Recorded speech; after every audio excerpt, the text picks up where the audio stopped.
1918 में हिंदी मशहूर कवि सूर्यकांत त्रिपाठी निराला 22 साल के रहे होंगे।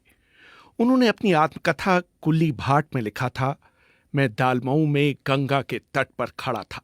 जहां तक नजर जाती थी गंगा के पानी में इंसानी लाशें ही लाशें दिखाई देती थी। मेरे ससुराल से खबर आई कि मेरी पत्नी मनोहरा देवी भी चल बसी है।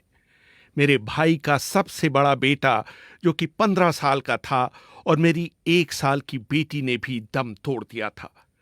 मेरे परिवार के और भी कई लोग हमेशा के लिए जाते रहे थे। लोगों के दाह संस्कार के लिए लकड़ियां कम पड़ गई थी। पलक झपकते ही मेरा परिवार मेरी आंखों के सामने से गायब हो गया था।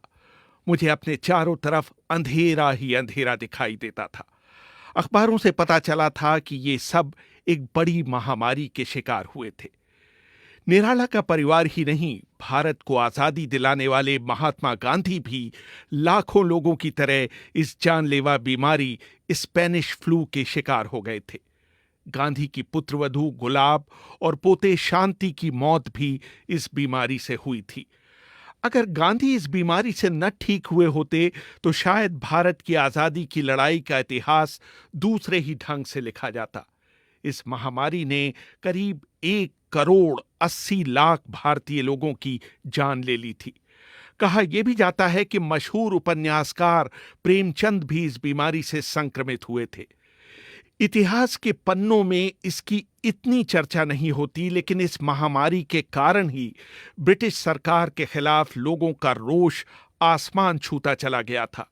इस बीमारी की शुरुआत 29 मई 1918 को हुई थी, जब पहले विश्व युद्ध के मोर्चे से लौट रहे भारतीय सैनिकों का जहाज बंबई बंदरगाह पर आकर लगा था और करीब 48 घंटों तक वहां लंगर डाले खड़ा था।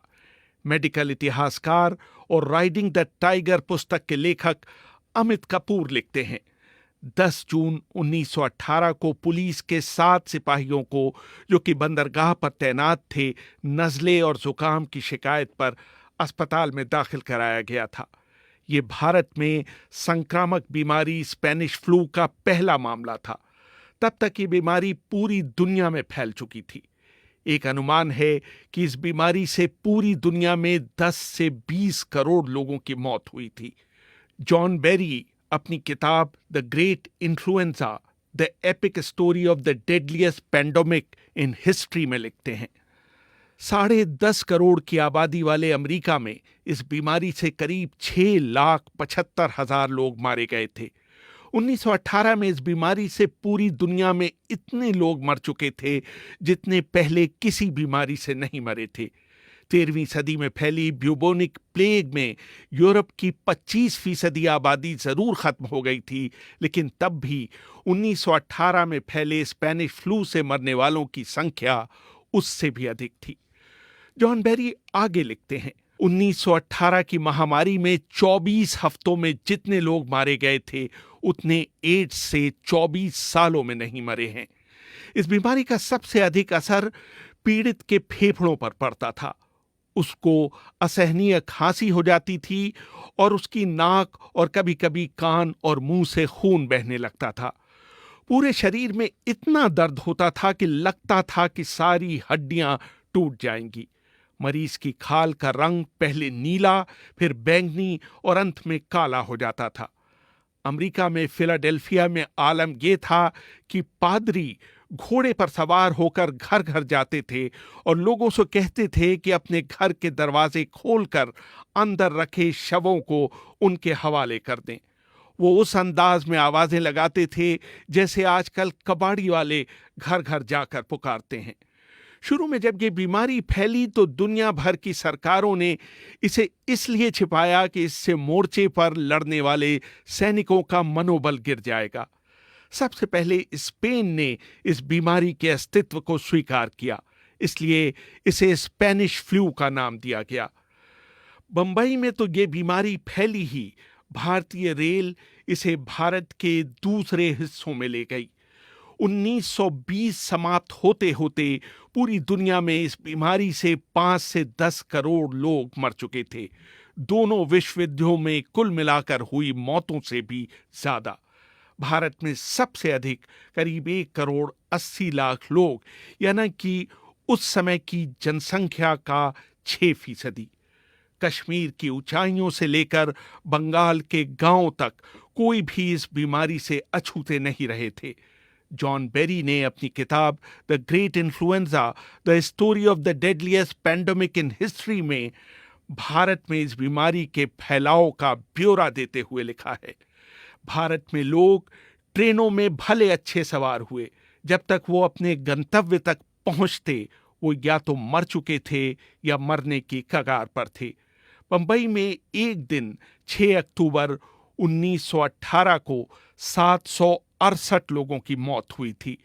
दिल्ली के एक अस्पताल में इन्फ्लुएंजा के 13,190 मरीज भर्ती किए गए थे, जिनमें से 7,044 की मौत हो गई थी। ब्रिटेन में जहां इस बीमारी से मृत्यु दर 4.4 प्रति हजार थी, भारत में ये दर 20.6 प्रति हजार थी। भारत में हालात इसलिए और भी खराब हुए क्योंकि उसी समय भारत में इतिहास का सबसे भयानक सूखा पड़ा था।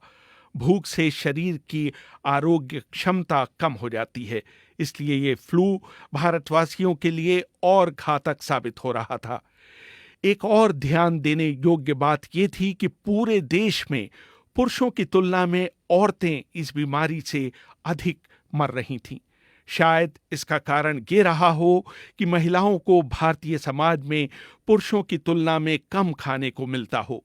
दूसरे, औरतें ही बीमारियों की तीमारदारी कर रही थीं, इसलिए उनको ये बीमारी जल्दी पकड़ रही थी। भारत के 120 साल के आर्थिक इतिहास में 1918 का साल सबसे बुरा साल था। भारत की विकास दर 0 से कहीं नीचे -10.8% चली गई और मुद्रास्फीति ने पिछले सारे रिकॉर्ड तोड़ दिए। इस बीमारी ने भारतीय अर्थव्यवस्था को बंगाल के सूखे और विश्व युद्ध से भी कहीं अधिक प्रभावित किया। भारत की जनगणना के इतिहास में सिर्फ एक बार 1911 से 1921 में हुआ है कि देश की जनसंख्या पिछले 10 वर्षों की तुलना में कम हुई हो। ये कहना शायद गलत नहीं होगा कि इसमें सबसे बड़ी भूमिका स्पेनिश फ्लू की थी। मार्च 1920 आते आते इस बीमारी पर नियंत्रण पा लिया गया था। रेहान फजल, BBC, दिल्ली।